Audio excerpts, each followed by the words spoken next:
Hi friends, please subscribe to Amravati Media and press the bell icon for more latest updates.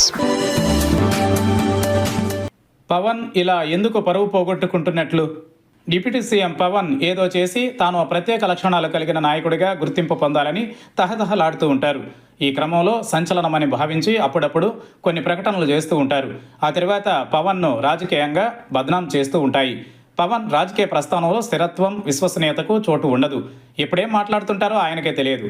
Janasena స్థాపించిన 10 ఏళ్లకు ఆయన ఎమ్మెల్యేగా గెలిచారు. చంద్రబాబు కేబినెట్లో డిప్యూటీ సీఎం హోదాను అనుభవిస్తున్నారు. రాజకీయాలలో జయాపజయాలు స్థిరంగా ఉండవు. ఋతువులు మారినట్టుగా అవి మారుతూ ఉంటాయి. అయితే మాటలోనూ రాజకీయ పందాలోనూ నిలకడ అవసరం. అది లేకపోతే ఎక్కువ కాలం రాజకీయాలలో రాణించలేరు. 2014 నుంచి పవన్ రాజకీయ పందాను గమనిస్తే ఊసరవెల్లి కంటే ఎక్కువగా రాజకీయ రంగులు మార్చిన ఘనత పవన్కే దక్కుతుందనే విమర్శ ఉంది. ముఖ్యంగా బీజేపీతో పొత్తులో ఉన్నప్పుడు కేంద్రంపై సానుకూలంగా మరియు వ్యతిరేకించిన సందర్భంలో తీవ్ర విమర్శలు పవన్కే చెల్లు. విభజిత ఏపీకి పాచిపోయిన లడ్డూలు ఇచ్చారంటూ పవన్ గర్జించారు. ఏపీ హక్కుల సాధన కోసం పవన్ పోరాటం చేస్తారని ఆ సందర్భంలో అంతా భావించారు. తీరా 2019 ఎన్నికలలో ఓడిపోయిన తరువాత అధికారం అండలేనిదే నెలైనా ఉండలేనని నిరూపించుకున్నారు. కేంద్రంలో రెండవసారి అధికారంలోకి వచ్చిన మోదీ నీడలో ఆయన సేదదీరారు. వైసీపీపై తీవ్ర విమర్శలకు శ్రీకారం చుట్టారు. ఏపీలో ఏకంగా 30,000 మందికి పైగా అమ్మాయిలు అదృశ్యమైనట్లు తనకు కేంద్ర నిఘా వర్గాలు చెప్పాయని ఆరోపించి ఆశ్చర్యపరిచారు. అలాగే సుగాలి ప్రీతి కేసులో అదేదో జగన్ హయాంలో జరిగినట్టు పవన్ చేయని ఆరోపణ లేదు. అధికారంలోకి వచ్చిన తరువాత తానేమీ చేయలేనని చేతులెత్తేయడం పవన్కే చెల్లింది. తనను విమర్శించిన వారిపై ఎదురు దాడికి దిగారు.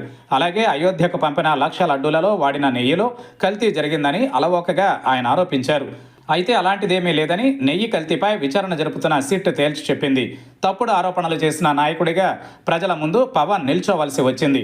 తాజాగా వైసీపీ సీనియర్ నేత మాజీ మంత్రి పెద్దిరెడ్డి రామచంద్రారెడ్డి 70 ఎకరాలకు పైగా అటవీ భూమి ఆక్రమించారని వీడియోతో సహా ఆయన విడుదల చేశారు. కానీ అటవీ అధికారులు మాత్రం అలాంటిదేమీ లేదని 30 ఎకరాల ఆక్రమణపై కేసు నమోదు చేశామని ప్రకటించారు.